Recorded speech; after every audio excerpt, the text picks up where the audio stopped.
সে একজন 10 জনের কাজ করে, সে একজনের 10 জনের টাকা পায়, সে একজন 5 জনের দায়িত্ব পালন করে। এই ধরনের বাক্য কিন্তু আমরা আমাদের ডেইলি লাইফে ব্যবহার করে থাকি। সো এগুলো আমরা খুব সহজে ইংরেজিতে বলতে পারবো। চলুন প্র্যাকটিস করি। প্রথম বাক্যটা হচ্ছে সে একজন 10 জনের কাজ করে। তাহলে আমরা প্রথমে লিখবো সে কাজ করে, এই অংশটা লিখবো হি ওয়ার্কস। একটা এস করব, কারণ প্রেজেন্ট ইউনিটে সাবজেক্ট যদি তার সাবজেক্ট সিঙ্গুলার হয় তখন পাওয়ারের সাথে আমরা এস বা এস যুক্ত করি। হি ওয়ার্কস সে কাজ করে, হি ওয়ার্কস সে কাজ করে 10 জনের, অফ 10 পিপল, অফ 10 পিপল। সে একজনের 10 জনের কাজ করে, এটা কিভাবে বলবো? He works of 10 people, he works of 10 people. সে একজনের 10 জনের কাজ করে। ঠিক সেম ভাবে সে একজনের 10 জনের টাকা পায়। সো হি, পাওয়া মানে কি? গেট। গেটের সাথে একটা এস করব, তার সাবজেক্ট সিঙ্গুলার, এর জন্য হি gets the pay.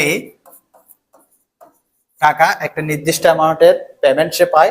He gets the pay, সে টাকা পায় 10 জনের, অফ 10 পিপল, অফ 10 পিপল।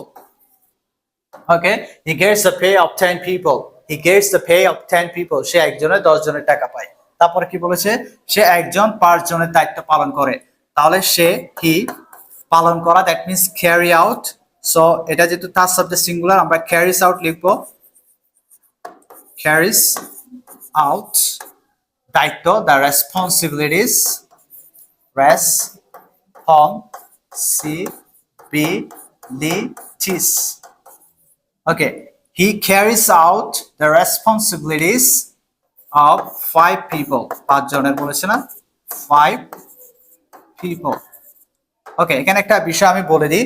এখানে যে ক্যারির সাথে আইএস করেছি, যে সমস্ত ভার্বের শেষে, যে সমস্ত ভার্বের শেষে ওয়াই থাকে, তখন আমরা যদি ইএস যুক্ত করতে চাই তখন ওয়াইটা তুলে আইএস করতে হয়। যেমন যদি বলি ক্রাই, কান্না করা, তখন যদি আমরা ইএস যুক্ত চাই, যদি বলি সে কান্না করে, যদি হি তার সাবজেক্ট সিঙ্গুলার হয় তখন কি লিখবো? ক্রাইস, ওয়াইটা তুলে আইএস, ক্রাইস। ওকে, সে কান্না করে।